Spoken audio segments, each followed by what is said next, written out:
Hello everybody and welcome to the final session in the Planet to Plate Festival. 3 days of talks, performances and live events to celebrate the work of the Institute for Sustainable Food at the University of Sheffield. I'm Peter Jackson, one of the Institute's 2 co-directors, and it's my great pleasure to introduce Gareth Roberts from Regather, a worker-owned Sheffield food cooperative, who will be in conversation with Caroline Sarojini Hart from the School of Education here at the University of Sheffield. Together they'll tell us a bit about the history of Regather and explore potential pathways to what they call a values-based food system and how it might contribute to the transformation of food sustainability in Sheffield and beyond. We were keen that this final session in the Planet to Plate programme would include an external view from beyond the University of Sheffield. But in truth, Gareth has now become such a strong ally of the Institute for Sustainable Food that we're now firm partners in the common endeavour, to quote the subtitle, of moving values-based food from shared vision to shared reality. So I'll hand over to Caroline and Gareth in just a second, but there will be opportunities to ask questions during the session and at the end. So please use the live chat function, or you can tweet using the hashtag Planet to Plate. Thank you very much. Thank you, Peter. So welcome everybody this evening to our talk and our conversation, thinking about a value-based food system, what that means when we think about values, what kinds of values are we thinking about, and how might they inform our food systems, both locally, regionally and nationally. So I'm an interdisciplinary researcher here at Sheffield in the School of Education, and I've been associated with the Institute for Sustainable Food for some time. I have an allotment. I was born and brought up in Sheffield, and so I'm utterly delighted this evening to be able to have this opportunity to talk in person with Gareth Roberts, who is the co-founder of Regather in Sheffield. And I'm going to hand over to him to introduce himself and say a little bit about his backstory and how he got wrapped up in this food business. So, Gareth, over to you. Thank you very much, Caroline, and thank you everybody for joining us this evening. I'm very excited to be here, and I think Peter summarised beautifully the relationship between Regather and the Institute, so it's fantastic. I'm just going to, before we get stuck in, say congratulations to the City of Sheffield, because this week we made a public announcement on our award for a sustainable food place. And this is a fantastic achievement by many, I'd say possibly hundreds or if not thousands of people across the city. And quickly, just to say that I'd like to say personally thank you to everybody that's been involved in the bid and at Sustainable Food Places supporting us, and we're really looking forward to achieving silver for Sheffield. So watch this space, as they say. So yeah, as Caroline said, I'm going to just start things with a bit about me. Because sometimes people do ask, Gareth, how come is it that you end up doing something like Regather? And it is a very personal journey. I didn't do fantastically well at school. I sort of gradually got better, academically speaking, at university. But I studied here at the University of Sheffield, Urban Studies, in the Department of Geography. Quite a few years ago now. I did a postgraduate master's at the University of Warwick in creative and media enterprise, which was probably best described as the antithesis of an MBA, and then moved on to doing some postgraduate sort of teacher training at Sheffield Hallam University, again here in Sheffield, and that sort of equipped me to spend a number of years as a university lecturer, amongst other things. I've done a variety of sort of creative and I suppose educational-based roles, arts administration, but basically I'm a social entrepreneur. I mean, that, if it had to be summed up really briefly. And what gets me out of bed in the morning? Well, it's the passions, my family, it's sustainable food, it's definitely the politics, I'm a passionate cooperator, and it's things, again, like the allotment, keeping chickens in the backyard, and I had to get it in there, Lego, because I love Lego, and possibly even more than my children do, actually, but there we go. And there's my email address, so if you do want to send me an email, please do get in touch, because I love hearing from people. So it all started when I organised a party. I got bitten by the events bug. It's fair to say I'm a child of the rave generation in all sorts of different ways. But then sort of down to more serious things, I suppose. Academically, I wrote an essay in 2001, and I described an online community where we would need to share text, images and video. If only I'd known what I was talking about, I might have invented Facebook, but I had no idea whatsoever, and it taught me an important lesson that an idea has to come at the right time. I started sole trading as Regather in 2004, set up as a limited company focusing on events management in 2006, and then things really started getting going with a big conference called Feeding the 500,000 up at Norfolk Park, all part of the Making Local Food Work programme, and relationships that exist today, it's fair to say, started then.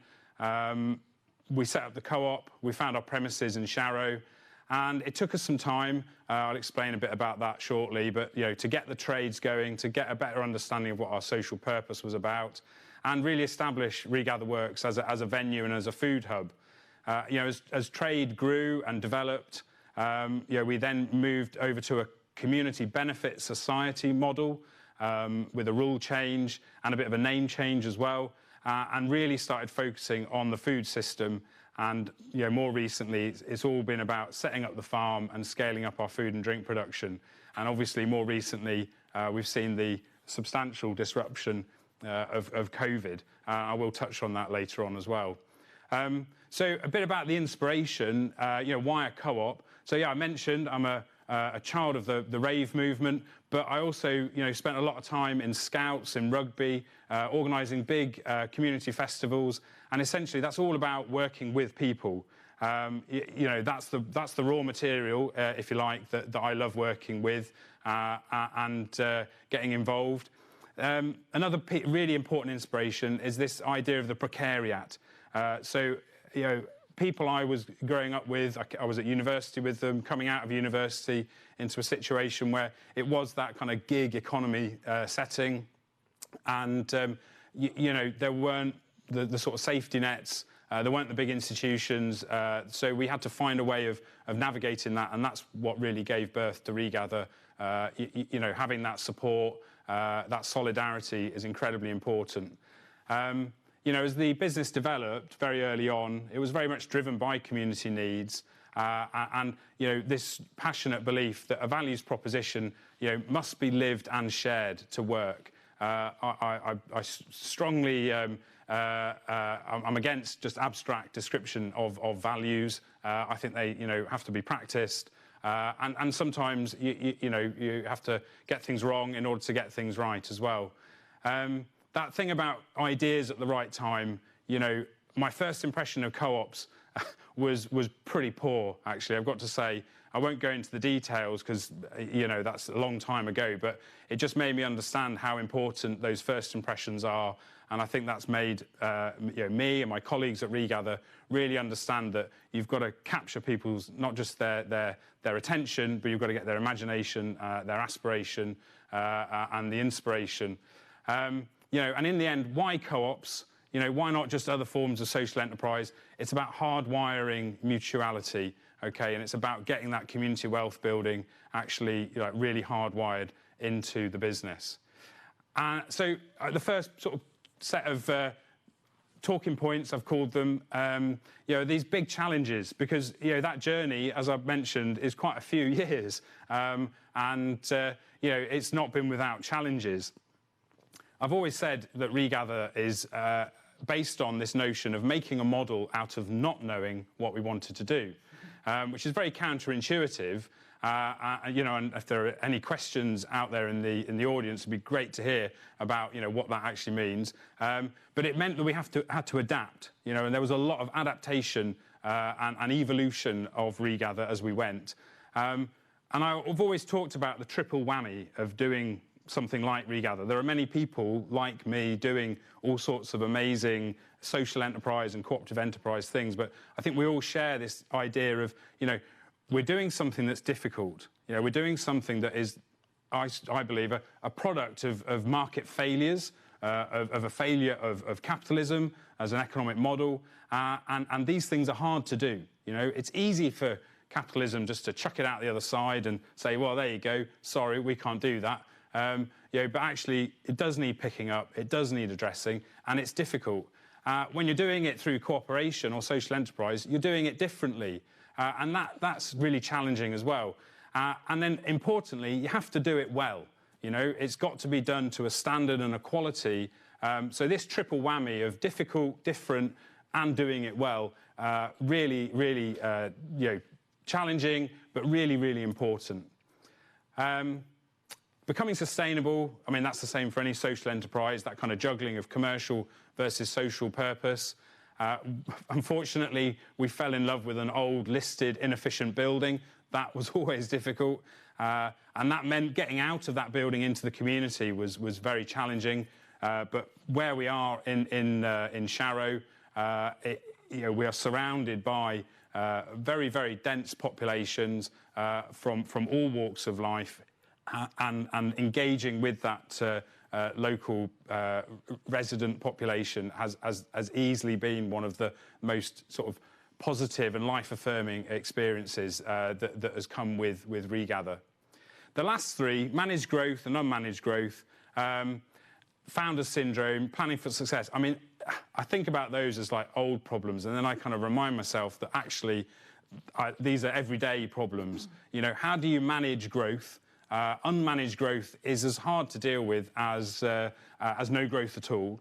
And founder syndrome, well, you've got to let go. And my colleagues around me have been hugely supportive in telling me that I've got to let go and helping me do that. And as a founder, as a co-founder of Regather, that's been immensely challenging, but again, really, really positive. And it's just a continual process, planning for success and planning for the future. You've got to continually sort of drive things forward. So there's just lots of challenges. I thought it would be good just to share those, Caroline, right at the beginning. I'm happy to chat about any of those, and it'd be great to get some questions as well, wouldn't it? Really.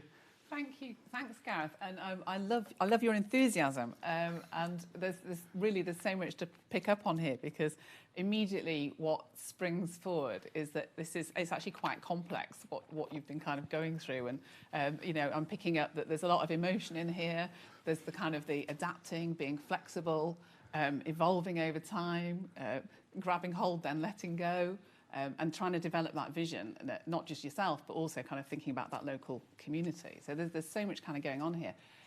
I wonder, for you, what would you say has been the biggest challenge since setting out on your journey, as it were? Personally, it's what I've described as the founder syndrome, easily. That lesson of not being the bottleneck.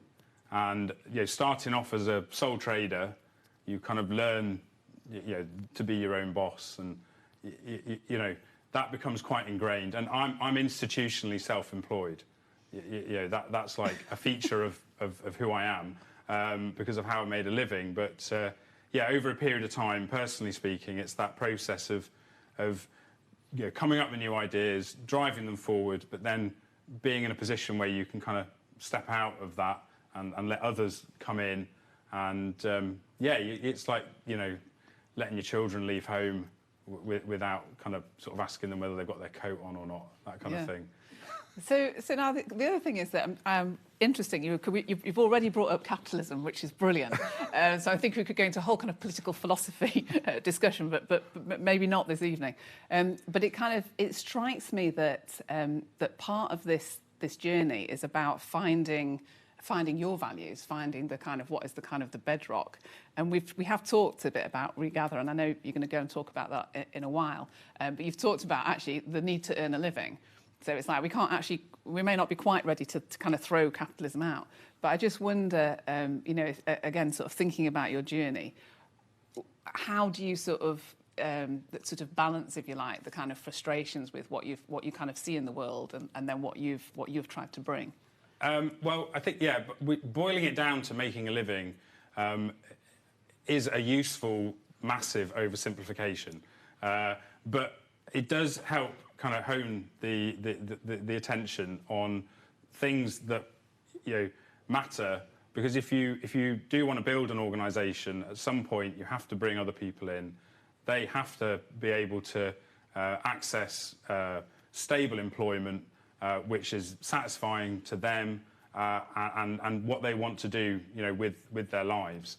And that whole process it requires discipline, and so there's this sort of relationship between trading and other forms of income, other forms of revenue generation, that obviously they're all there as options to a social or cooperative enterprise.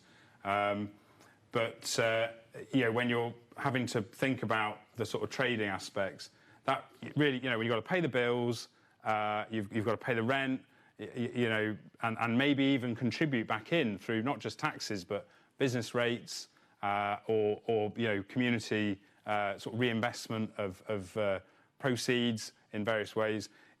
There is a financial reality to all of that, which without that is difficult to sustain what we do. And you've got to be prepared to kind of make that work. Otherwise, you're Put just your house on the line. Yeah. Well, yeah. I mean, because that's essentially what social entrepreneurs often do, and it's certainly what I've done. Yeah. So I think this is kind of a great launch pad, really, to move into hearing from Gareth about Regather itself, which he describes in a nutshell as a community food business. And so we talked quite a bit about how to organise this conversation this evening, and we wondered about whether to have a bit more of a kind of an esoteric, values-based, philosophical discussion. And Gareth very quickly said, yeah, but we've got to pay the bills, and if we're going to have a kind of a rethink of our food system and how we kind of do it, it has to be sustainable, it has to be doable, and people have to be able to kind of live by whatever that system is.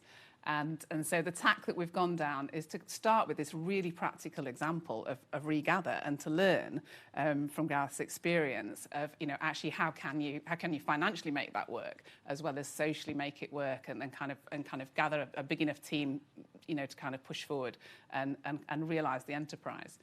So Gareth, can I invite you now, please, to share with us your baby, as it were? Absolutely. Thank you, Caroline. Yeah. So.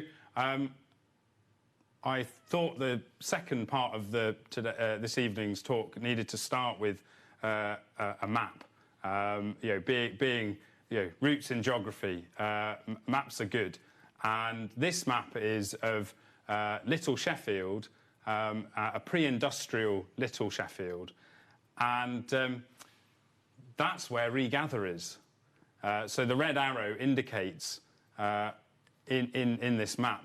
A fairly accurate, as we'll see as the maps go. So pre-industrial Little Sheffield, an agricultural hamlet on the other side of the moor from Sheffield town and the Castle Gate area, where the Sheffield, if you like, town and then city developed from.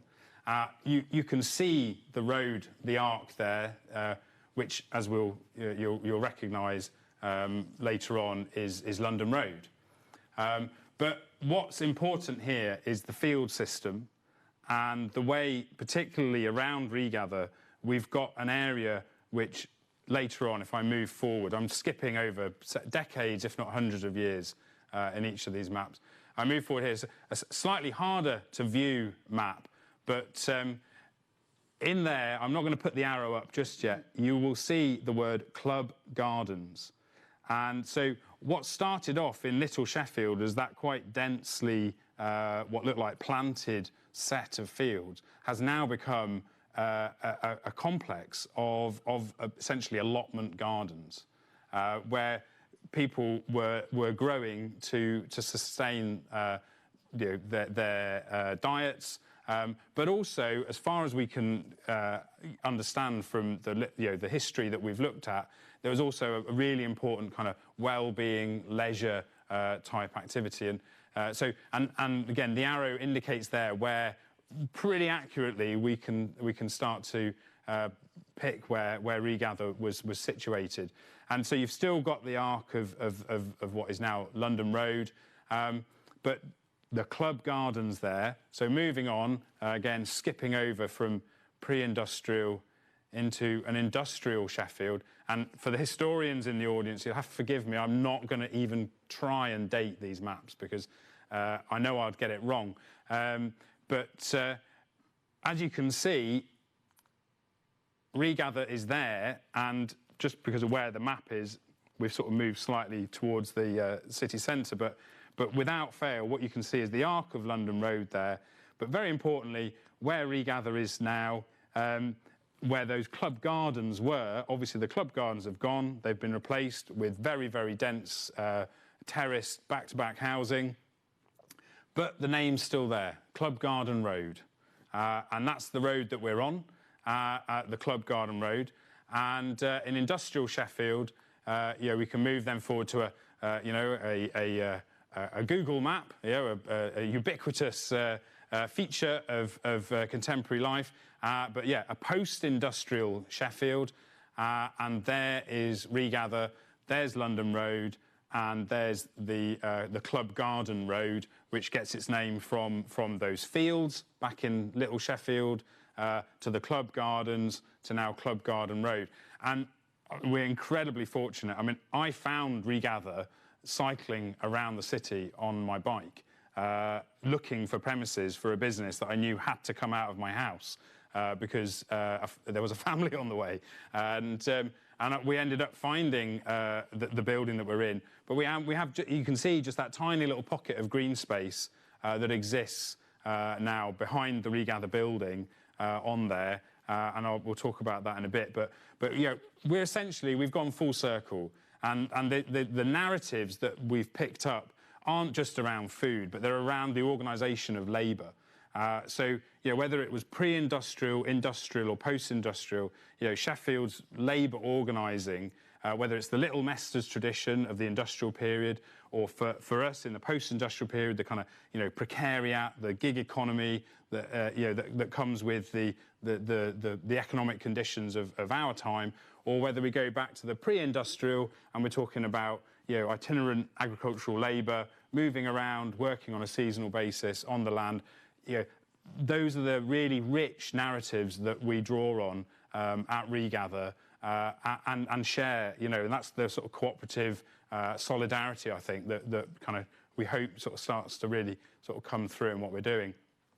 So this is the building, this is the Regather Works, and it was historically Hornhandle Works, and again, doing all of this history, that's just a couple of archive pictures, but this is where raw materials like bone, antler, ivory, hardwoods were worked into handles for the metal, tool and cutlery trades. So it was part of the Little Mesters tradition and is not at all unfamiliar to people in Sheffield as an old works building.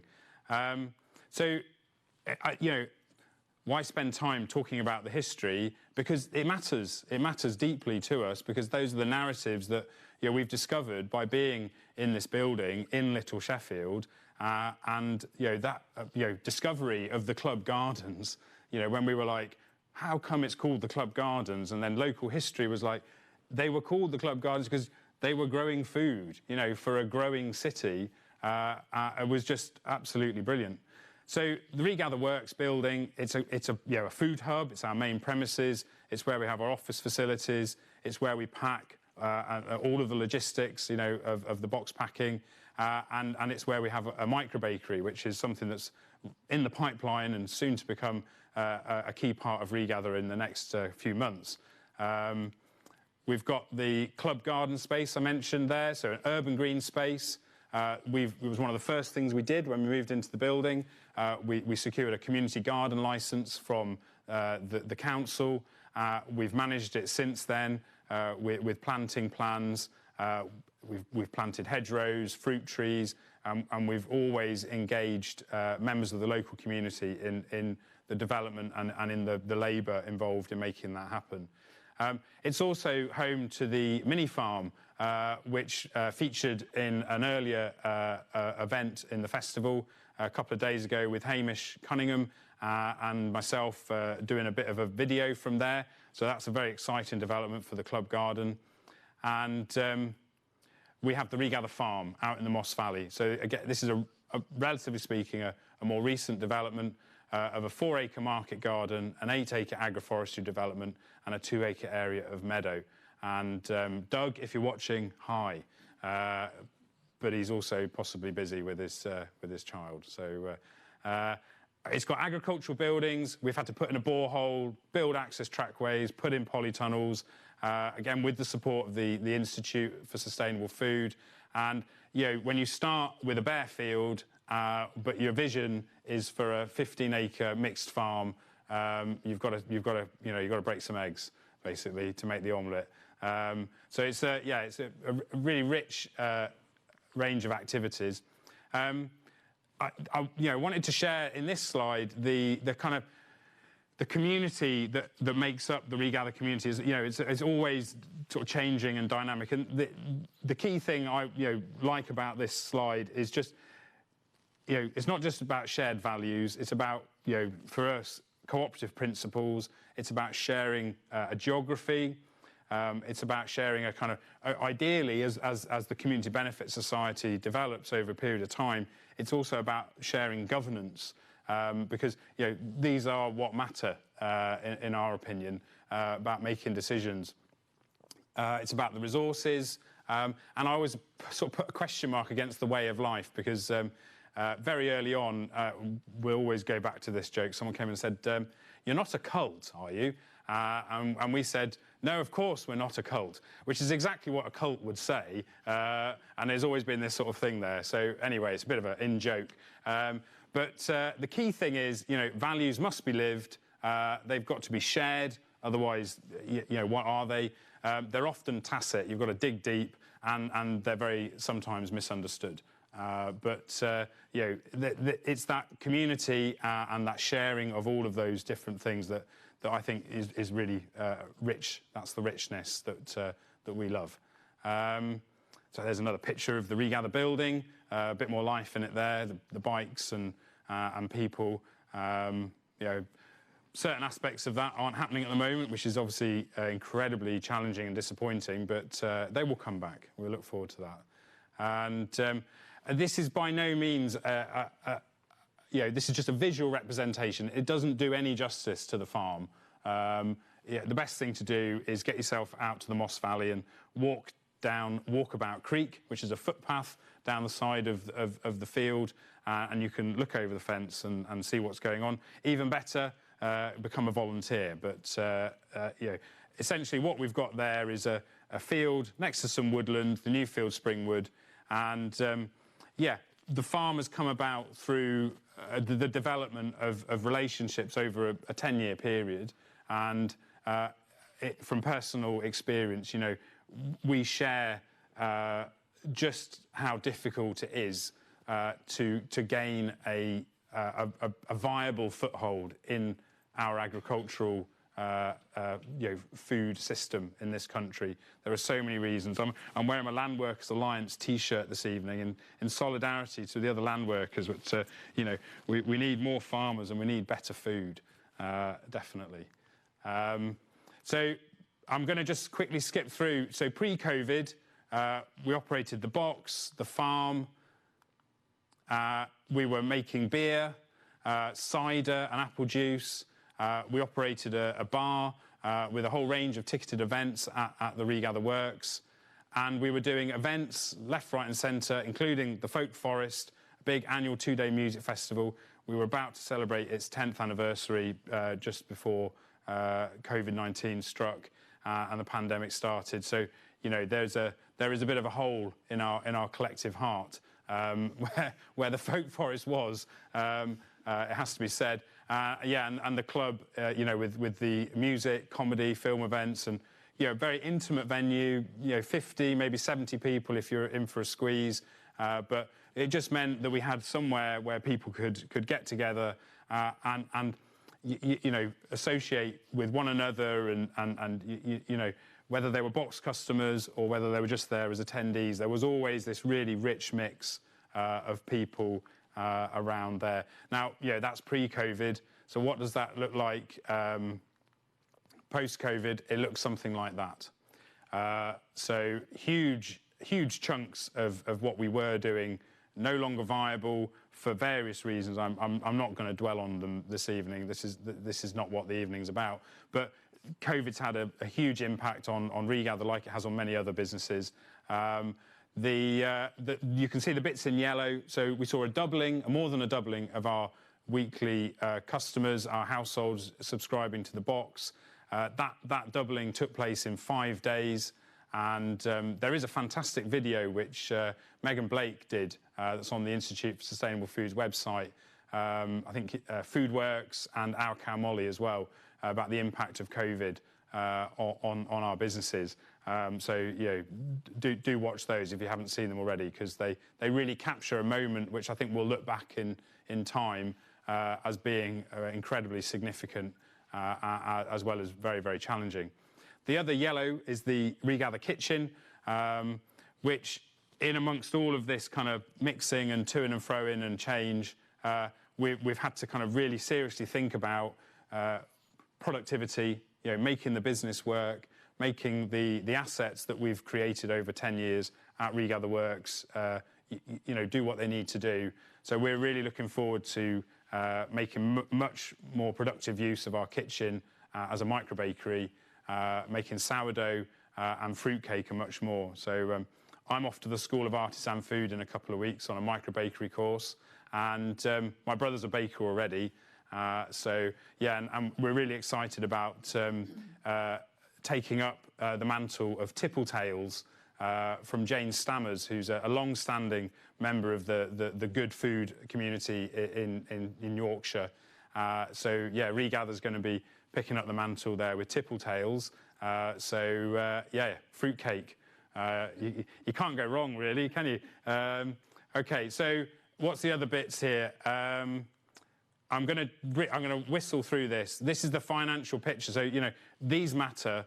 We had to start with a loan, for a period of time, a relatively low turnover, but you can see there the growth, really starts to pick up. And, typically we've managed to establish a sort of around about sort of 85 to 95%, revenue funding for the business, which sort of pre-COVID essentially meant no significant grant funding. And I always put the word "yet" there because you never do know. But grant funding, for a co-op, which we were, a proper co-op before we were a community benefit society, you really have to dig deep and get under the bonnet of the business. But they were really not that eligible for grants. But it was all about this focus on trading that was really pushing that. So no significant grant funding, and employing around about nine people, 6 FTE, lots of volunteers, but not a huge amount either. Certainly not entirely dependent. So community benefit society. We're locally rooted. We have members in the community. We're looking to expand that all the time. And importantly, what the community benefit society model allows us to do is issue shares, which is how we would raise working capital. And that's what we've done in certain cases over the past 10 years. When we can, we have the means of paying interest on that investment. And, that's an important aspect of this sort of community wealth building, which is a sort of underpinning philosophy in terms of the economics of it, particularly. But pre-COVID, when we got to that point, around about 2019, we were ready to grow. We were exploring a whole range of options, and we were poised in a whole range of ways to really push forward. Post-COVID, so we're still ready to grow, but we also have grown quite significantly. Our turnover has increased. Our profitability is improving, but there's still, there's not much money in fruit and veg. The margins are very small.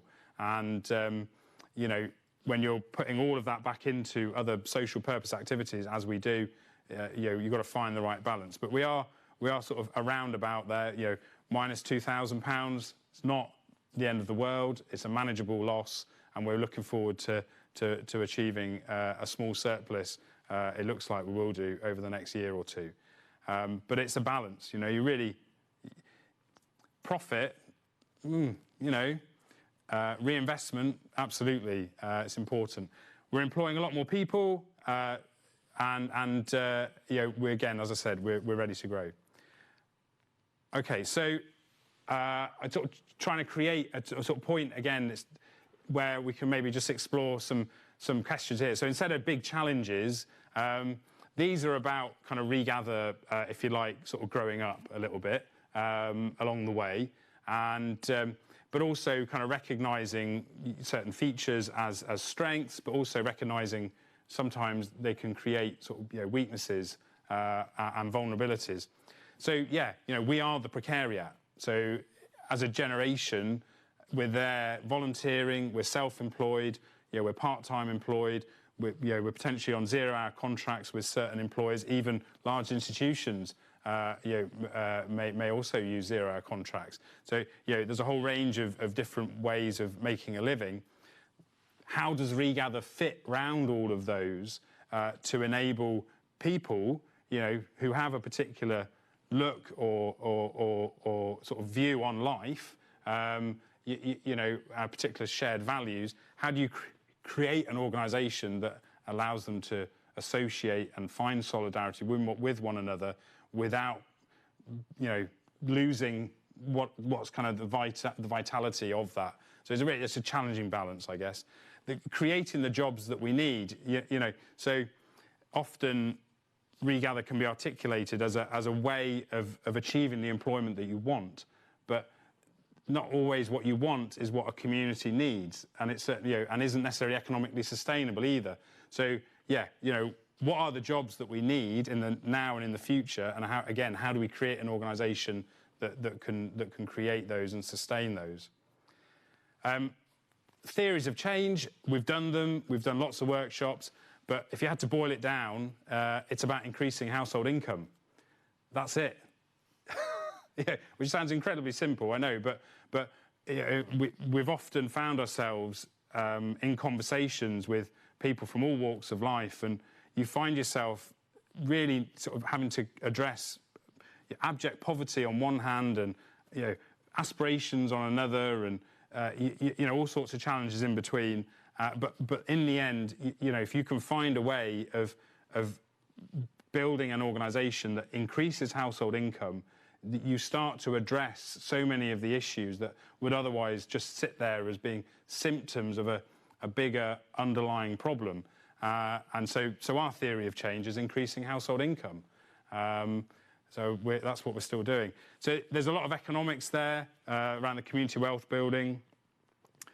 The point around moving from a foundation economy to a values-based food system. I mean, there was this huge learning process that we embarked on where this is maybe 2015, around community economic development. So we were doing a lot of work with New Economics Foundation and Co-ops UK and the Plunkett Foundation, and exploring, you know, how to get community economies going. And we were doing what we were doing, but we didn't really know it well enough to kind of robustly critique or develop it. And that whole process with community economic development really helped us do that. But there was this point where we said, are we in the right sector? You know, is events the right sector? Is food the right sector? And then we started exploring, and then we found, there's this whole like foundation economy body of theory. Essentially, it's economic sectors that are essential to a well-functioning society. So they include things like money supply, health and social care, education, transport, housing, food, you know. And we were there, okay, so if it's not food, maybe it's housing. If it's not housing, maybe it's money supply. You know, should we just be like sacking all of this off and going into banking? You know, because that's like actually where, you know, where it's at. And so all of these sectors, you know, what they share in common is the dominance by a very small number of typically global multinational corporations who are just essentially extracting wealth. And that's a fundamental problem that we then have to kind of address. You know, how do you find a solution to that? It's incredibly difficult. So, yeah, and that's what it's about. You know, being a successful example of a viable alternative is about saying, right, well, you know, these things can be done differently. We are doing them differently. We are experiencing a degree of success and sustainability. So we're demonstrating something, and we're not alone. You know, there's an entire global movement of cooperators and of social entrepreneurs. But yeah, you've got to choose the sectors wisely. So we've stuck with food, not only because we'd done it before and we were good at it, and it's great. You know, it's good work.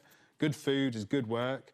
But it's also, you know, understanding that, yes, there are the supermarkets, yes, there are the global multinationals, and yes, there's some fundamental problems with the agricultural food system. But compare that to money supply and banking. You know, compare that to health and social care. You know, compare that to housing. You know, the barriers to entry in those sectors to demonstrate successful change in those sectors is just even harder to do. So we're here, you know, passionate about food, but also, you know, intent on demonstrating a successful example of a viable alternative in a particular economic sector on the basis that it can happen elsewhere again, you know, in other economic sectors. It's a way of doing things that can work. And that's what brings us to the kind of, you know, the point at which where we're saying, right, well, how is it that we can attract the right kind of institutional investment and the right kinds of community investment? Because these things need working capital. You know, they don't just happen overnight with nothing. And if your next point of call is the grant funding system, well, you're locked in a very short-term cycle with very limited funds that are incredibly vulnerable to political change, economic change, policy change. You know, they're really, really difficult environments to operate. I mean, you know, the last couple of points there. Surviving a pandemic obviously needs a question mark because we are, I think, still very much in the early stages of it. But, you know, here we are. And obviously, you know, we've got to focus on what we're here to achieve, which is transforming food systems. Yeah, so Regather is complex because we operate in a complex environment, but in the end, you know, we do have to just try and simplify some of these things down to a point where they can be understood, they can be grasped by a team of people who need jobs, and they need to know what they're there to achieve, and they want to do it well, and that's how you get things done. So it's, yeah, that whole like translation of complexity to simplicity is really excites me. So yeah, I'll pause for breath. Please do, and please have a drink of water as well if you'd like to. Phenomenal, absolutely, just, you know, a breath of fresh air really to hear about Regather and in all of its complexities, and it feels like this kind of a massive jigsaw really with all the different elements that you're talking about.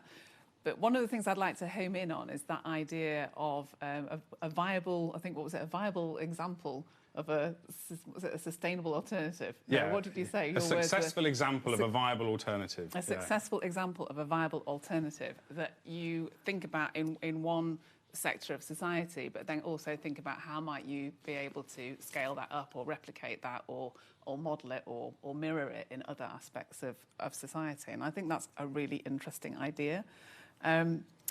I do slightly wonder whether we need to think about an idea of a bit of a mixed economy. Mm-hmm. You know, that we can't necessarily change everything overnight, but we can change parts, and those parts can kind of move a bit organically, and perhaps have this ripple effect, as it were, into other areas. And there certainly seems to be something organic about the way that you've talked about Regather evolving. I love the way that you started with the maps and the kind of the geography. And what that makes me think about is the resources. So what are the resources that are required in order to make this kind of system work? And so you've got that idea, the kind of absolute basics, which is the land. You need the land, and it was very sort of visceral when the maps progressed and it became more and more urbanised, and there was more and more kind of concrete and houses, and kind of like, where is the space gone? And I'm actually involved in a project myself, which is about converting a car park into a micro food growing hub.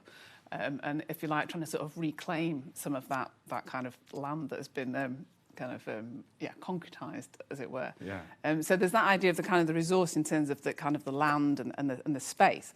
But then you also quite quickly went on to talk about the human resources and the people that were involved and the kind of ripple effect that, you've sort of started as one individual meeting another, and then that's kind of expanded to the extent now where you're able to support multiple livelihoods, which is a kind of an amazing progression to have made.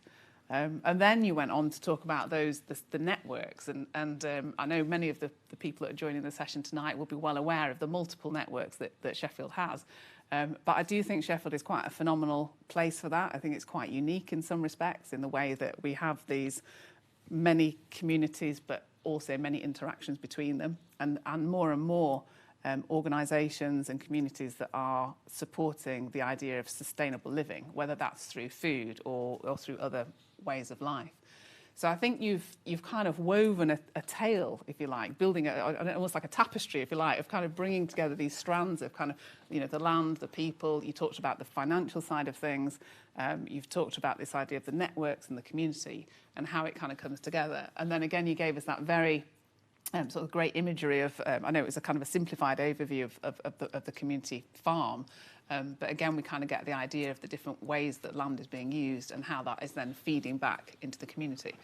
And you did mention the box. He keeps talking about the box, and you may not know what the box is, but we have an example of the box here.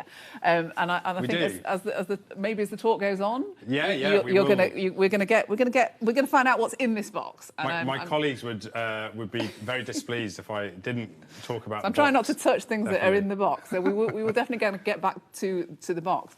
But I think this is it's a kind of a very kind of real example of how you are reaching out into the community and how that has this almost like a drip feed effect into the way people think about food, but also think about their connections within the community. And I have to say, in my own work, so just I'm really interested in what I talk about as human development and human flourishing. And I spent a long time thinking about what are the things that we can look at that help us to understand human flourishing. And after a while, I did come up with food. And I thought, OK, let me kind of research the role of food in communities and to think about how food can help us build a sense of community, of social cohesion, of participation and of inclusion. And what are the links to socioeconomic security within all of that. And we all have a relationship to food because we need food for survival. So it's actually feels to me like a really strong example to pick on if we're going to kind of look at the food system and look at what can we learn from that about how we might want to live a flourishing life, both as individuals but then also as communities. And so I think Regather is it's offering us this very practical insight into how you've grown it organically, but now kind of reflecting back, I think you can sort of start to see more clearly what some of those jigsaw pieces are that are coming together to make it feasible and resilient, and it's something that's kind of growing. Yeah. The hindsight obviously is easy to kind of capture in some way, but whilst you're doing it, it's very difficult to see that. So these sort of salient points that come out when I have the opportunity to talk about Regather and share it in the way that we're doing this evening, it's sort of in a way a bit of a shortcut, because some of the points you're making about why is food important and what can it offer as a vehicle maybe or as an instrument for other things. When you're there, and this is, I suppose, one of the limitations of being a trading business. You don't often have that ability to take a step back, or the luxury of time that is absolutely necessary to reflect and come out with the sort of conclusions that are so easily just like a few bullet points on a PowerPoint and make for a good presentation, right? I do. This is the sort of, I think, so important about being a part of a movement. So because Regather isn't unique in many respects. I mean, obviously, like any social enterprise or cooperative enterprise, it is unique, but it also has so much in common with others like it. And there's so many fantastic, and have been so many fantastic food related initiatives in Sheffield, and and there were and have been for as long as there's been a city, because the food is that like we now really understand is what oils the wheels, and and it's there, and it has been for hundreds and hundreds of years. As long as there are humans, there's been food. And it sounds nice to say it like that, doesn't it? But when you're there on the coalface, so to speak, or in the field, or in the kitchen, or in the box packing room, these are harder to kind of pull out and understand. And I think that's really where, more recently, opportunities. And I'd say this anywhere. I mean, I happen to be obviously here at the university with an Institute for Sustainable Food event, but that is genuinely the benefit of that kind of interaction and the kind of partnerships that come about as a result of working with others that are in a different role, and they fulfil a different function, if you like, in a city, and that's sort of where the the networks that you're talking about, particularly in Sheffield, and they're actually incredibly dynamic, and obviously they are in any city, but having spent some time elsewhere and certainly talked a lot to many people who don't live in Sheffield and don't work in Sheffield, I think we are in many respects incredibly fortunate. My belief is that a lot of the challenges that we face in our city do sort of then, in their resolution, create an environment in which certain characteristics have to flourish. So you kind of like, why is it that there's community spirit in some of the places of worst deprivation? Well, it's because in situations of deprivation, you need the ability to work with your neighbours far more than you do if you just have a nice big house and everything you need, available to you, and you don't need to access any of that from elsewhere. I think this is where certain characteristics of Sheffield, because I'm not born and bred Sheffield. I moved here as a student, but it's certainly what kept me here, and when I left, it's certainly what brought me back as well.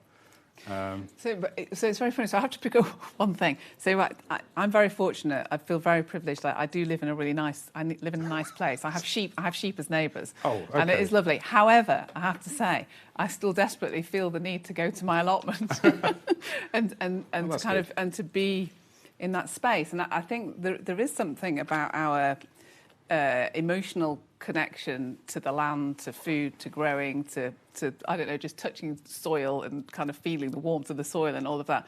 I think there is a kind of a, well, for me at least, that there's kind of an attachment that is there, kind of a connection that becomes real through that lived experience. Yeah. That I think you no matter what kind of castle or whatever you live in, you can be quite removed from that. Yeah. So for me, I think there is something about like the labour, like you talk about the kind of more farmers, better food, and actually that attachment to the land. Yeah. And I know we're going to come on to talk about values in the next bit, but I think there is something about kind of, in order to build some of the important values around thinking about sustainability and the planet and kind of how we survive and yet still eat. There's something in there about building that attachment and how do we actually do that? Yeah. Well, we're disconnected, so that I agree completely that we need to find ways of reconnecting, finding that attachment. But that's a product of being disconnected. if we were still attached, we wouldn't experience the disconnect. And I think the disconnect is so fundamental and so pervasive that I think in the main we don't even know just how disconnected we are. And it's only particularly more recently with COVID, there's just been this phenomena, hasn't there, of nature. Okay. So interesting. Nature, right? Okay, yeah. I like nature. I want to spend time in nature. I like, being part of or feeling part of nature. And this is an amazing discovery. This is sort of a mass revelation almost. We will probably undiscover it as quickly as we rediscovered it, for whatever reason. But the thing about the food, is that it touches us every day in some way or another. Let's hope so, because we need to eat. And the lack of connection with food and where it comes from and what it means to us as humans, as part of nature, because, we're not separate from it, it is fundamental. But if all you have access to is a food that is a product of so many disconnects that it is fundamentally detached from nature, and this is all starting to get amazingly philosophical. But I think it's important. It's practical philosophy, isn't it? Because in a sense, we have to sort of think about, how do we create or recreate those kinds of connections. Yes, and I think there's also a kind of a generational and even an intergenerational aspect to that. So kind of thinking through the life course, how do you establish and retain and amplify those kinds of connections? And I remember vividly, I mean, this is going back many years ago now. I finished my undergraduate and I went off to Zimbabwe and was out there for a while doing some various community projects and various sort of things. And it was a very, very different way of living. Really very, I was kind of, making bricks out of sand and kind of pumping water from 2 miles down the road and all this kind of thing. And I remember coming back and going into my local supermarket and having a complete, I couldn't cope. I couldn't cope because everything that I looked at was in a packet. A carb packet, a plastic packet. I couldn't. I literally couldn't buy anything. I had to kind of leave and come away. And I think, but as you say, you get desensitized to that. And so now I can easily walk into a supermarket, no problem. And so there's a question about how do we disrupt that kind of normative thinking where it's kind of okay for kind of the food that we eat to arrive in a packet. How do we disrupt that? And so I think we have to kind of think in a slightly radical way, really, about how we do that and change things. Yeah, we do. Now, there are some questions here. Oh, we have, great. I don't want people to think that we're kind of ignoring the questions. So some of them are quite hard, though. Are they? I can't actually see the questions at the moment. Well, let's have a look. So, but I'm going to read them here, but we might pick these up a little bit let's later. do that. So That'd question be great. one was, what do you think the benefits of capitalism are, and how could it be improved? Okay. So if that's okay, we'll park that one. We'll park that one for now, because we may be here for a very later on. long time if you let us start talking about politics. Okay, we've also got what resources could be provided by government, both local and national, to help regather, become that viable example that you talked about. And actually, maybe that's one that we could pick up. Yeah.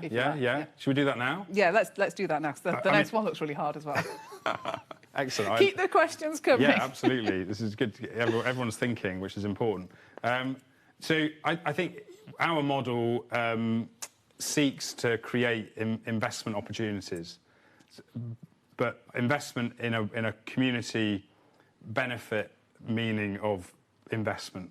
So where the community is a community of ownership, of governance, and of accountability.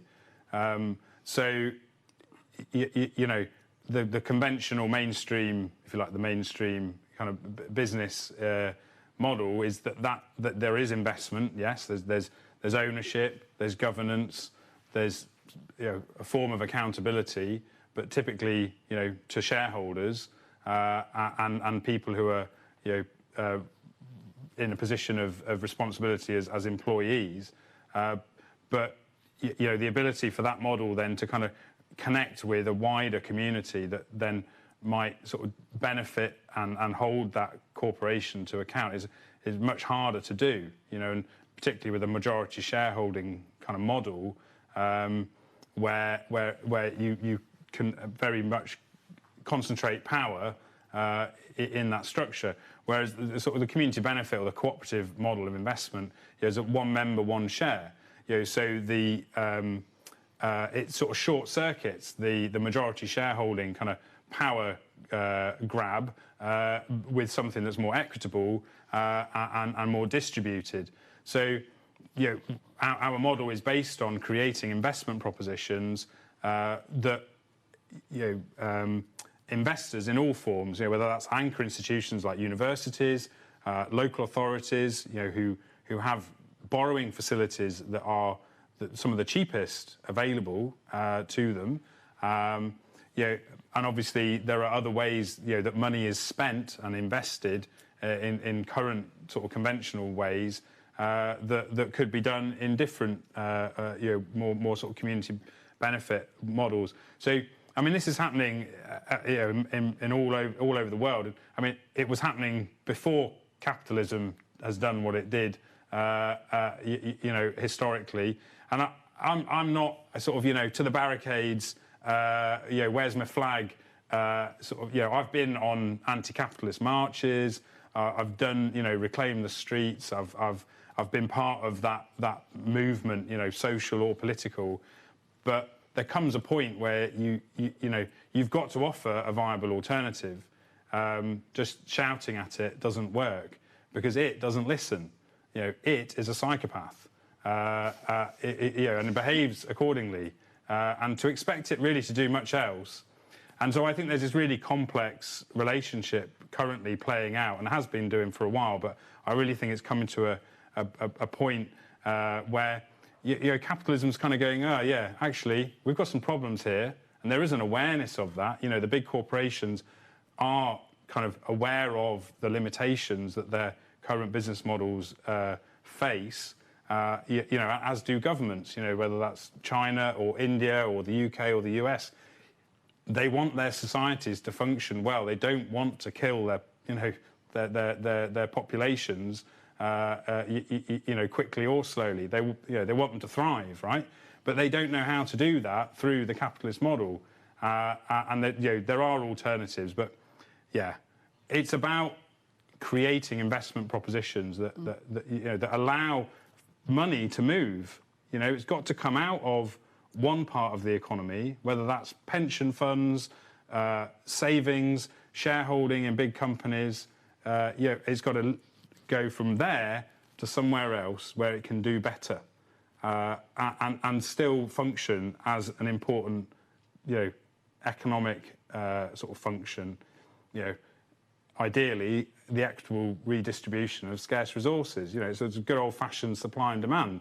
But so the model is about starting way back, but getting to a point where there is viable alternatives for what people might want to do with their money. And community share offers are happening and have been happening for a good while. And there's an amazing infrastructure for community share offers in the UK and in other countries. But yeah, and we're seeing examples of that. But they're challenged, by a whole range of obstacles, if you like, to coming into existence.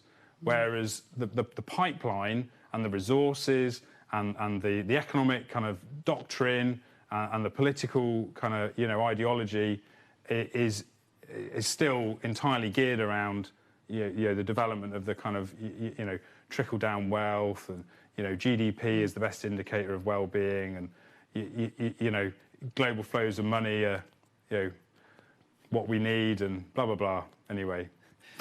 Well, I could now launch into kind of other ways of kind of valuing economies and wealth other than Yeah. money. But Yeah. I'll try to hesitate No, from you- that. I'm simplifying But massively. what I wanted to pick up on is the notion of viability.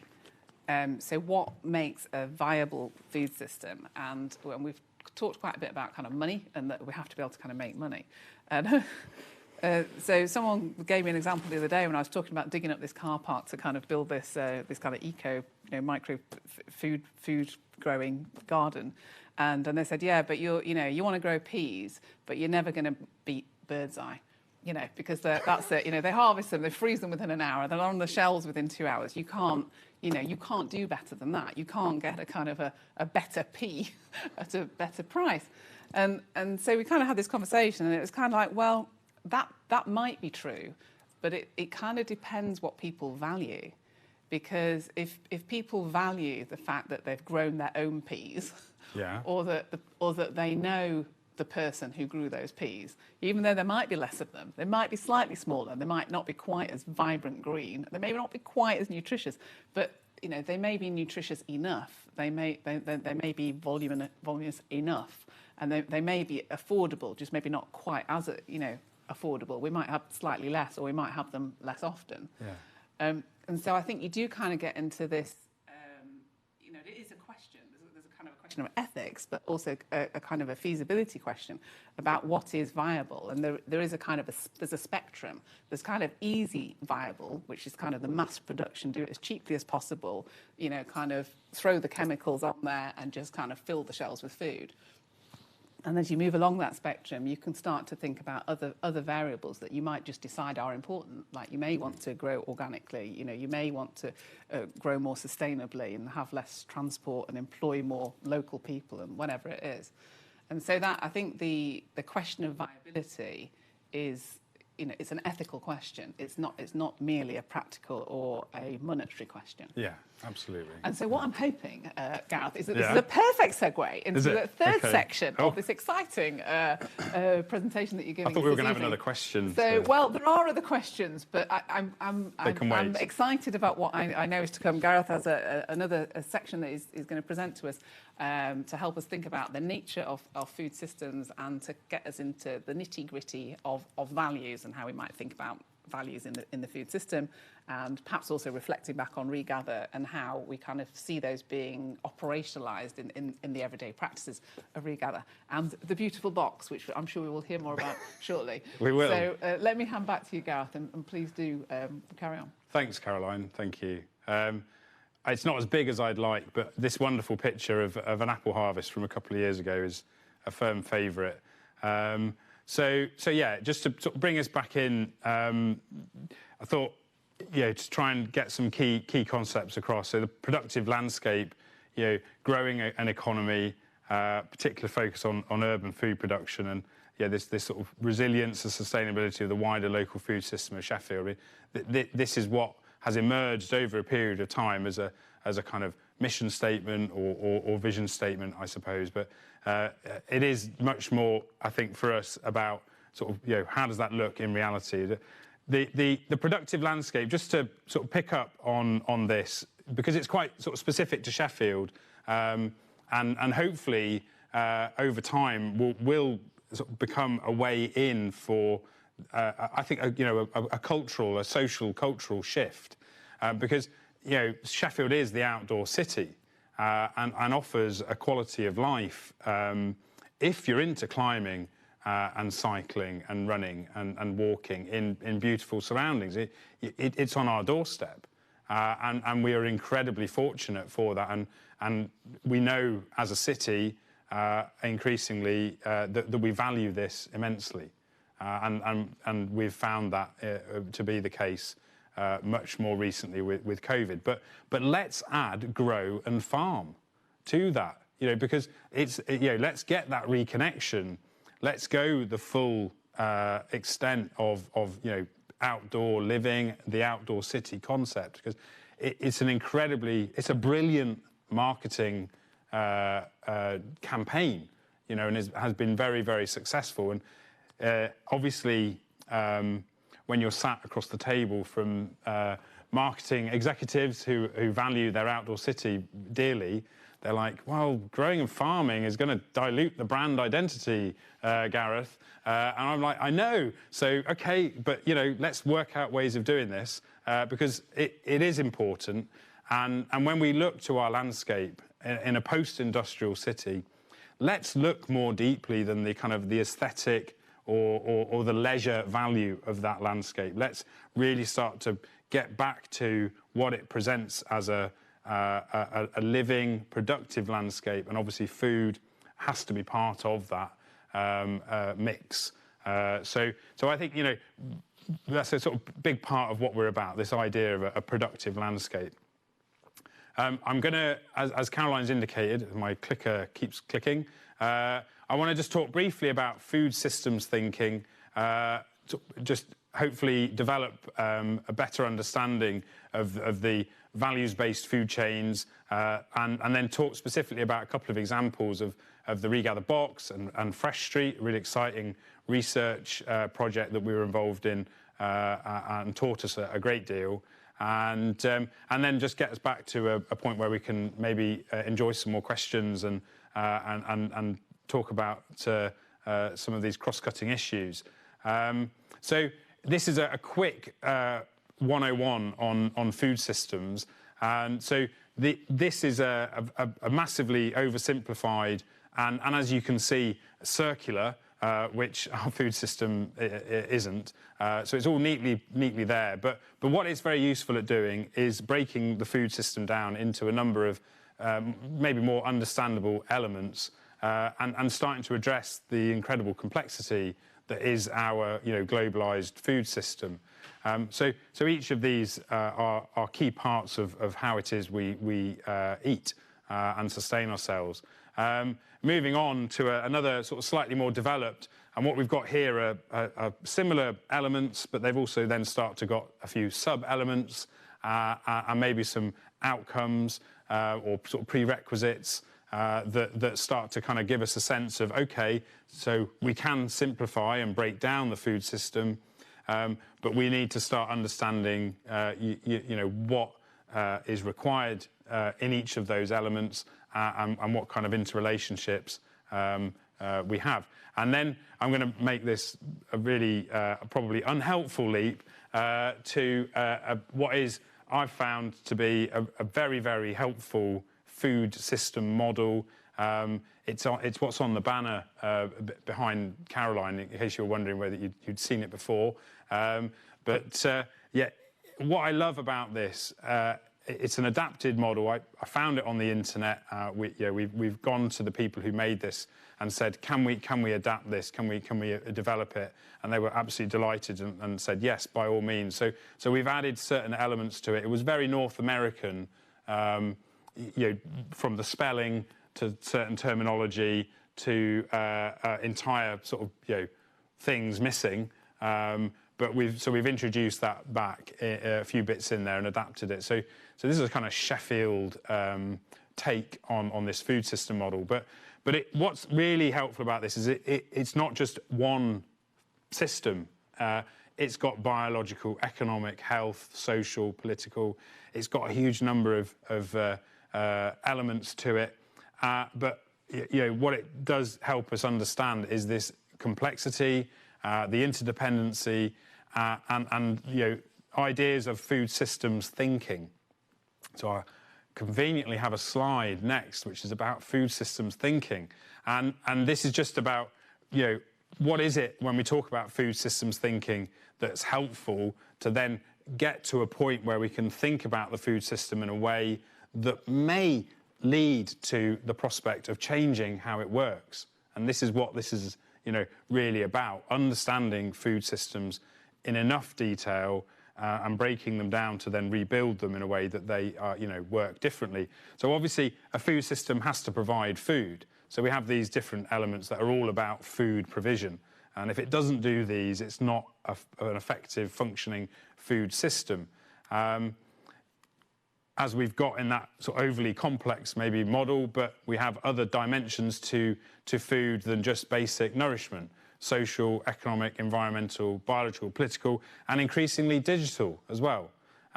because these are all the ways in which society and culture, as well as the economy and other things, interact with each other around food.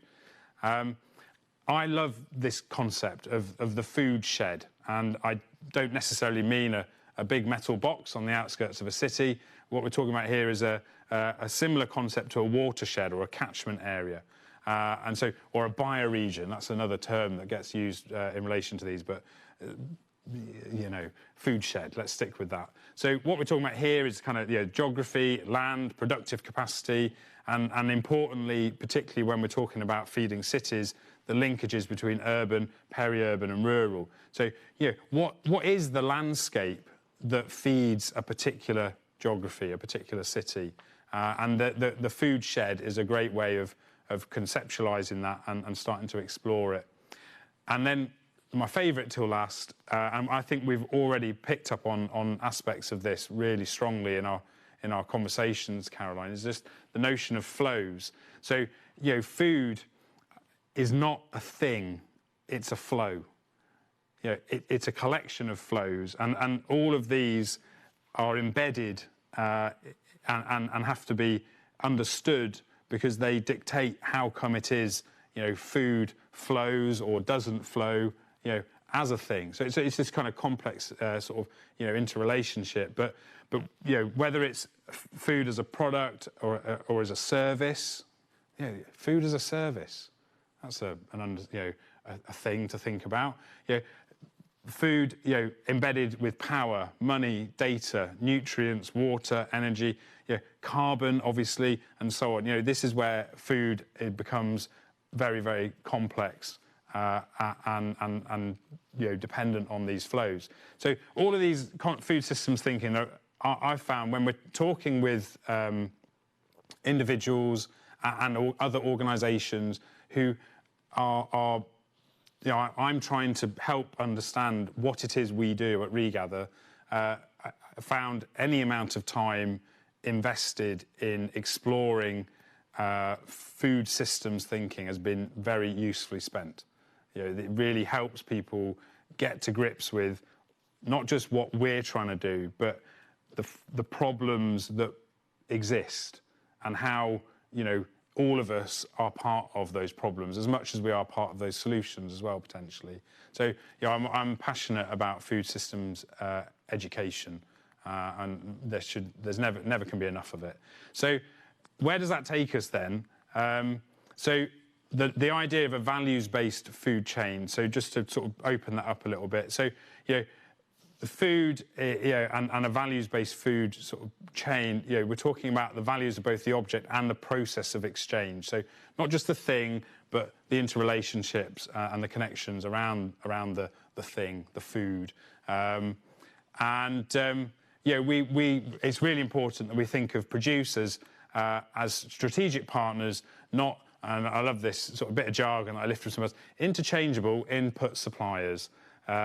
What a great way of thinking about people that nourish you. Thanks very much, but I'm not hungry right now, you interchangeable input supplier. It's a deep insult, really, isn't it?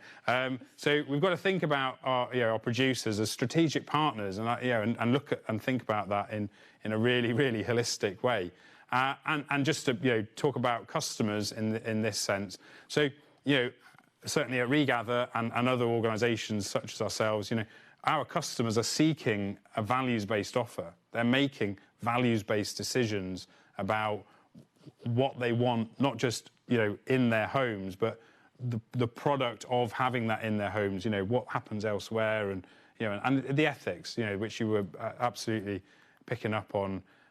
And typically, there are many values, but the ones that sit kind of right at the top, particularly in the kind of localised and more kind of cooperative type food systems that we're talking about here, and obviously for Regather, it's fairness, provenance, and particular standards. And those exist in a whole range of different ways, and I'll explore them in a little bit more detail using the Regather box shortly. But why should we, and why do I think we need to focus on values-based food chains? So if we think about a food system as a whole, it's incredibly complex. And the idea of suddenly changing all of it is, I think, as we've talked about, definitely very difficult, probably impossible, and let's say it is. So what we've got to do is find, where can change happen? So rather than maybe jumping straight in and saying we've got to change the whole system, it's about knowing how we might change bits of the system to then lead to overall system change. And this is where the chains, and essentially, this is about disconnecting, reconnecting parts of that food system in novel ways. And one of the most sort of powerful ideas that this opens up is the next meal, that next mouthful that each of us have.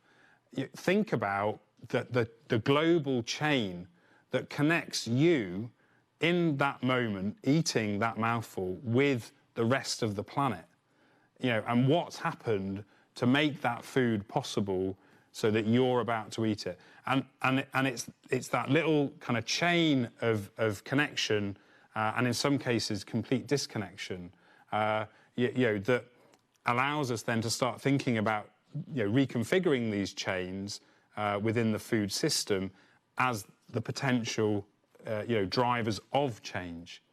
So this is where what we do at Regather and organisations like us are doing is reconnecting different parts of the food system and disconnecting and disintermediating, and this is essentially disruption, and it's happening in other parts of the food system in a very negative way. So it has to be countered in a positive way, and this is why I don't like Just Eat or Uber or any of the other Deliveroo, takeaway options are available. Other takeaway options are available. Yeah, I mean, go to your local takeaway, but walk there, pay cash, and they get all the money, for example. But yeah, anyway, let's not get distracted. So these are values-based food chains. So we need to focus on them. It's important, if you ask me. So an example of this is the Regather box. So it's a values-based food chain that supports a mixed local economy of organic fruit and vegetable production. And as Caroline's kindly mentioned a few times now, this is a great example on the table of a Regather box. And it's a cornucopia of produce. I mean, given the time of year, this is a modern miracle. This is an example not of just a localised food system, but it's still a working example of a globalised food system. So I do enjoy explaining how it is the Regather box functions, because we ain't growing it on the local allotments, that's for certain. But the thing we've got to do here, and the thing that the box is all about, is increasing not just local demand, but supply as well. And this is a complex thing to do, because if you drive demand too far in one direction with a USP, a unique selling proposition of accessing locally grown produce, then you kind of water down the possibility of meeting that USP and giving your customers what you want. So it's quite a fine balance. So it's really important that it's not just about generating more demand for localised food, but it has to be met with supply as well. And what does the box do? Well, it's an online retail offer. We're not bricks and mortar at Regather. It creates for us something that's really quite challenging because of our location, the building that we're in, our customer base. And I have utmost respect to independent food retailers who can manage the challenges of holding stock, of very unpredictable demand, and so on. But what we do is hopefully incredibly efficient, and it is. Regather Works is a logistics hub. There's a massive logistics operation of deliveries, of storage, of picking, of packing, of redelivering and redistributing. And often, you know, getting that last mile, the home delivery is always the hardest. And I'd just like to make a request for a rule that every house has a number on its front door. Just on behalf of the Regather drivers and all the other, you know, last mile delivery drivers out there, if only everyone had a number on their front door, it would make life a lot easier. Anyway, the Regather box is essentially collective purchasing. So we know what our customers want a week ahead of buying it and delivering it for them. So it's that level of certainty that allows us to drive much greater efficiencies in this particular way of providing food to households. You know, the supermarket model is entirely different. You know, you go into a big place where there's an abundance of choice, and you leave with, you know, whatever you've chosen on that moment, and whatever's left you don't want. And somehow, you know, the food system has to navigate that choice, you know, offer. And we don't do that. You know, we essentially aggregate the buying power of our households, and we go out to market and we get the best seasonal, organic, obviously fresh produce that's available for that money at that point in time. And our customers trust us to do that. And any CSA, any box scheme, any collective purchasing scheme has trust embedded over choice, typically. And it's that trust versus choice, I'll come back to it, because it is an incredibly, I think, powerful kind of dichotomy between, you know, trust and choice. So what kind of values, you know, are in action with the Regather box? So local, seasonal, cooperative, and organic.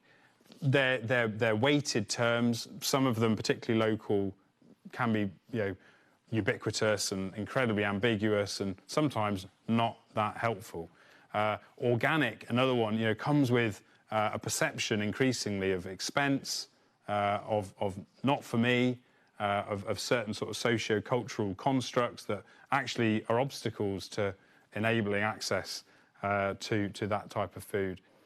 Seasonality, you know, requires a huge amount of education because you need to know what's in season, and then you've got to kind of gear your kitchen around that as well, and your diet as well. So, yeah, I mean, and the classic one is, you know, we're all going to be eating turnips, you know, because that's all that we can grow in the UK, right? And it's patently not true.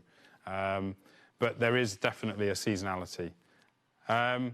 So what are we spending? And again, this is where, you know, we might sort of explode a few kind of, not so much myths, but conceptions of what's going on here. So this is the kind of money that Regather spends on Sheffield grown produce, 54,000, versus, if you like, what we have to buy in through regional wholesalers, 283,000 in a year. And it's not that we think, oh, well, you know, Sheffield's growing this, but we don't really want it. We buy everything and anything that's going. If it meets the kind of, you know, the values-based criteria that we apply to our purchasing, we will do everything we can possibly do to get that produce to a household, give that producer a route to market. But there isn't that much being produced. So we have to go out to regional wholesalers. But then there's also the whole seasonality of food growing and of horticulture in the UK. So then we start exploring, you know, what do we need to do to make our seasons longer, to make our land more productive, and so on. So it isn't without its challenges, and we do need to think about, you know, some potential adaptations. I'll come back to that. So a bit more about the box. So this is a graphic. I obviously don't know how that looks for you at home if you're watching, and that's great, but a full screen there will help. So this is a graphic representation of the Regather box, and I've got to thank Phil Integrate for putting this graphic together. And it just gives a visual representation of how it is that the Regather box scheme works. so supply in, the packing facility, and a complex operation of storage and of picking and packing. It goes out to our customers either via delivery or collection, including with our electric tricycles, which is where we're moving most of our last mile delivery over time. We do operate diesel vans as well. I would love for those to be electric. I have done everything physically and mentally possible as a business to turn them into electric vans. Very, very difficult, basically impossible still. Really disappointing. But that can change, I'm sure. Obviously, we have to, we like to look after our staff and offer them facilities for working at Regather. But then there's also this sort of circularity of reusing all of the boxes that the produce comes in for our veg boxes, as demonstrated by the wooden crate on the table that you'll have seen earlier. That goes out and comes back and then is reused and reused and reused until it falls apart. So we could replace that box with a plastic crate, because essentially it's still, a waste item. The box has to be disposed of responsibly at the end of its life. But we think the trade-off in all sorts of ways is a better one, to stick with the reuse of the box. There is a life cycle analysis bit of research to be done there, I would say. It would be interesting to see. But so yeah, that's how the Regather box works. So why do people choose the Regather box? Well, one of the primary motivations is climate change, and obviously the environment and the impact of the food system on the environment and its contribution to climate change. And there is definitely, just to pick up, Caroline, something you were talking about earlier, which was absolutely fascinating, was the role of food. And I think there is an important role of food, not just reconnecting us with nature, but acting as an important bridge between us and where we are now and the bigger challenges of energy supply and of housing, adaptation and various really complex challenges that we need to deal with around climate change. Let's have food act as the sort of bridging device, if you like, between where we are now and where we need to be, because it's accessible, much more accessible than changing the energy infrastructure or transport, or housing. Anyway, so people choose it because it's organic, and I know there's a big debate to be had around that. It's community owned, and currently it's a relatively small community of owners, but we are in process. We've just recently done a big survey. Really pleased with some of the results with that, and it really shows that there is a genuine desire to, in a household, to not just receive a service that gives you food, but to be an active owner and participant in that business as well, which is great. Obviously, local and independent, Sheffield's independent retail and business sector is a really big part of what drives people to organisations like Regather, whether that's Beanies or Zeds or Sheffield Renewables in the energy sector. I mean, we've got plenty of examples in that. And then there's other really important sort of factors around it. Plastic packaging, there is very little, if none. There certainly isn't any added to the process. If it comes in then obviously it goes back out and then it's recycled. There's definitely no air freight, and we've got very clear policies around making sure that, so one person, our global is someone else's local. So where seasonality and climate and conditions are more beneficial to growing certain foodstuffs in other locations, and the trade makes sense and so on, then there has to be a case for doing that, rather than embedding huge amounts of energy or water or so on in the food by producing it somewhere less suitable. We're incredibly conscious of price comparison and price competitiveness.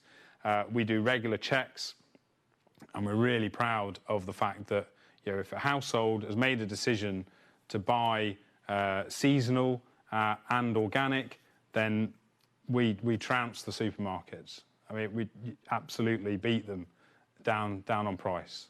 And we have to, because we've got to be competitive.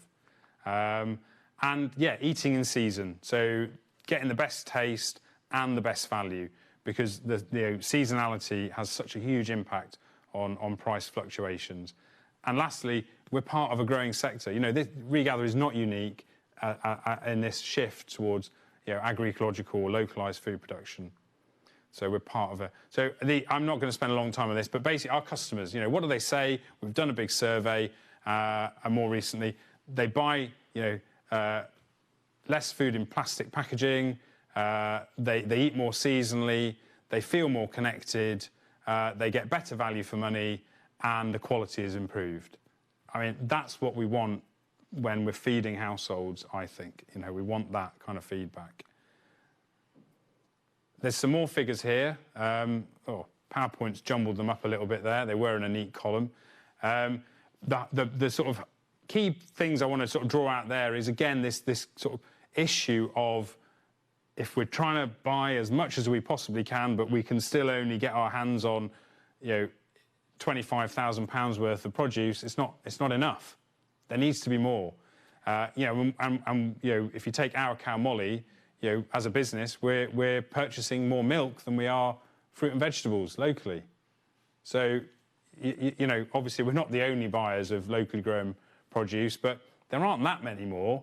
And the role of the wholesaler bringing produce into the city, whether they're box schemes or independent retailers, there's a limited number of wholesalers. They are all serving the city in various ways, and that's where our food is coming from increasingly. So that's whether that's from parts of Yorkshire, other parts of the UK, continental Europe, or shipped produce from other parts of the world. So in contrast, I just thought this was a useful sort of contrast to the box scheme. So this is a short research project that we did in conjunction with the university here, and particularly Megan Blake involved and others. But this helped us learn a huge amount around this sort of trust versus choice matter. So we were in a position to offer a particular number of households an amount of money per week in the form of a voucher that was only eligible for purchase of fruit and veg. And that could be redeemed in either the Moore Market. So there are four greengrocers in the Moore Market, and they were taking the vouchers, or it allowed the household to purchase a fresh street bag, which was essentially a bag of locally grown, seasonal, organic produce. And what we learned is that the role of trust versus choice, the majority of the recipients of this voucher maintained their existing household kind of buying habits and routines, and went to the Moore Market because they liked going there. They met people, they talked, it was part of their routine. They could choose what they purchased. They were using the voucher to supplement their existing expenditure on not just fresh fruit and vegetables, but other foodstuffs as well. And so there was this very positive relationship with all of those aspects of choice. And why wouldn't there be? It makes complete sense. The issue with the bag, I don't know what's in it. I'm not really sure where it was grown.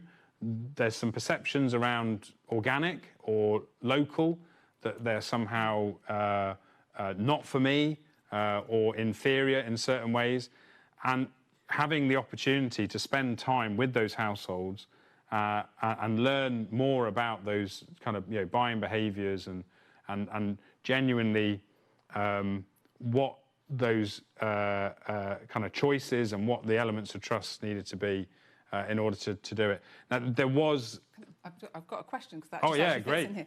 Yeah. So the sustainability credentials of organic agriculture is increasingly coming into question, particularly in terms of its land footprint and methane production from organic manures. Have you ever considered expanding your use of local produce with low input, sustainable, non-organic produce from the city or city region for your veg boxes? And a bit conscious of time, but please go ahead. I'll keep it short. I try to. The short answer is yes, we have considered it. And for us, it's not necessarily trust versus choice, it's local versus organic. Because organic costs the producer money. The certification process has a burden on the business, and you could argue that it does inflate pricing and so on. And from a marketing point of view, that is also a big factor. Yeah. So yes, we have considered it. We are, like any business, driven by customer behaviour, and so we do what we can to inform our box customers.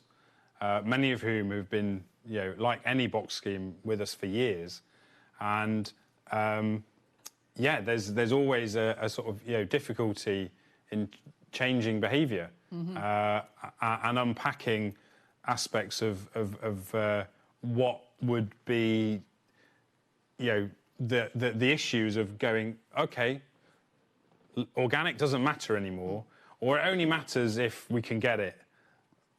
Or we can afford it. It just opens up this really challenging set of questions. But yes, of course, we've considered it, and no doubt we will consider it again, because that's part of food system change, right? Yeah, so there's a tension, isn't there, between that idea of the kind of the organic but then also actually is that kind of a not so efficient use of land and another. So there's kind of this potential sort of trade-off, isn't there? Yeah. So there's a few questions, and we are kind of running out of time. But so just another sort of quick one, if that's okay. So we hear a lot about natural capital and ecosystem services in the press, and food is often defined as an ecosystem service. Do you buy into this, and how does it fit with your value-based food system model? So, agroecological food production does good stuff for the environment. If that's what we're talking about as, food as an ecosystem service, combining food production with benefits to the environment in terms of biodiversity and, environmentally sustainable land use, then yes. I mean, I suppose you might want to then introduce, what do we do with land instead of food production? Are we talking about rewilding? We're moving it away from being productive, from a sort of human nutrition sense into other uses. Well, I suppose I'd say there are definitely landscapes that are much more suited to rewilding than they are to food production. And what are the externalities of particular ways of producing food in particular locations versus the potential benefits of not producing food there and doing other things with that landscape. So yeah, it's that's a tricky question, isn't it? Yeah. It's a biggie. Tricky. There's another question here which I might chip in as well. But this was about the kind of being disruptive in the food system, and the question is asking kind of which parts of the food system are most amenable to change here in Sheffield. And I guess as we're kind of coming to the close, it's kind of there's that question, isn't there, about kind of what can each of us do. And I really liked the way you're using that idea of a food chain and talking about links in the chain and talking about every bite of every meal. And I guess that is a starting point, isn't it? A kind of just becoming more aware. If everybody individually just became a little bit more aware of the way that everything that they do is a link in a chain, and to think about it, and do they want to maintain that link in that train? Do they want to go out and buy that? Yeah. Whatever it is, or actually, do they want to break the chain? And actually, there's potentially we all have a degree of agency in that, and there's a thing about kind of reflecting a little bit on what our degrees of agency are and how amplify that both individually but also collectively, and actually a lot of the stuff that you're doing through Regather is about this a kind of a collective way of thinking slightly differently. And I'd be slightly more gentle. It's not necessarily disruptive, but it is thinking differently. But we have this kind of this opportunity to kind of have a bit of a ripple effect through just not following those kind of normative patterns, and by kind of thinking a little bit more critically about it. Yeah, I mean, the alternatives need to be convenient, and there's nothing wrong with convenience, because if a household can pick up a mobile device and change for the better, how that household feeds itself by spending a couple of minutes, on that mobile device, and then, that food comes to them with much less food miles and many fewer negative impacts. That's good, And if other people can then make a living out of doing that and create employment, and then land that is enabling that food production to happen, and so it all starts to kind of build a much, I think, more positive picture and an outlook. But it starts from driving a change in the consumer behaviour. I much prefer the kind of the idea of a food citizen, and there's some amazing work around exploring the concept of the food citizen and more an active food citizenship. So Gareth, I'm going to stop you there, because I think what you've given us is you've given us the title for the next talk, food citizenship. It's been amazing to engage with this evening. Fantastically rich discussion, and I think we've all kind of learned and had a great opportunity to reflect together with you. So I really look forward to continuing this conversation. It's been an absolute pleasure. I'm now going to hand back to Peter, our director. Over to Peter. Thank you very much. Thanks, Caroline. Thank you, Gareth and Caroline, so much for that. That was fantastic, inspiring. And the way you moved back and forth from big ideas like the food system, values and ethics, to the humble veg box was perfect, I think. A really good example of how to make that transition. We learnt a lot about Regather, but we learnt a lot about the complexities of a value-based food system more generally. We're going to move now from the stage, and Duncan and I are just going to say a few words of thank you. So please stay on the line just for a couple more minutes so we can wrap up the Planet to Plate Festival and say a few words of thanks. Thank you. Tread on this. Okay, like so many things, Duncan and I are going to do a double act on this now. So that brings us to the end of our 3-day Planet to Plate Festival, celebrating the work of the Institute for Sustainable Food here at the University of Sheffield. We hope you've enjoyed tonight's talk, but also any other events you've been able to attend over the last 3 days. And recordings of all the sessions will be available soon via the Institute's website. Over to Duncan. So we'd really like to end by saying thank you to all of those people that have made this festival possible.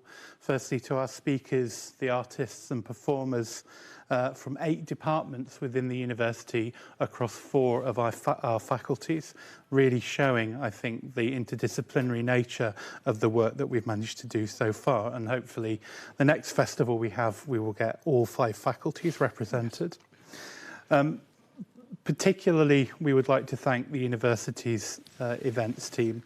It's led by Wendy Hobson, who has been steadfast, amazing, flexible, and the quintessential serene swan above the water and pedalling like Billy O below. And she actually interrupted her annual leave to come and help us out. And particularly for the things like the health and safety assessments that we managed to avoid having to do, thanks to Wendy's wonderful team. We'd like to thank the campaigns and alumni relations team led by Andrew Harris, who helped us publicise the festival and actually funded some of the work that has been spoken about today. Our amazing IT team led by Ian Knowles, and we've had the wonderful Johnny Hooton, Sanziana, and Alex helping us out, and Luke at the start of the festival. And their can-do attitude and leave it to me goes well beyond what we could reasonably expect. So thank you. And finally, to Katie Johnson from the Media and Comms team. She created a web presence for the festival, publicised the event, handled the registrations, and so much behind the scenes that have allowed us to have this amazing festival. So thank you so much to all those people. So yes, let me just echo that and have a very final word. All those people that have been mentioned have been working at breakneck speed to make things happen with very short lead times, for which we do apologise. Duncan and me were to blame for that. We build the festival as a demonstration of the transformative power of collaborative working, and the support we've had from all those folks in realising our ambitions has been absolutely wonderful. So thanks everyone, and please watch this space, after a short break at least, for future events from the Institute for Sustainable Food. Thank you all very much.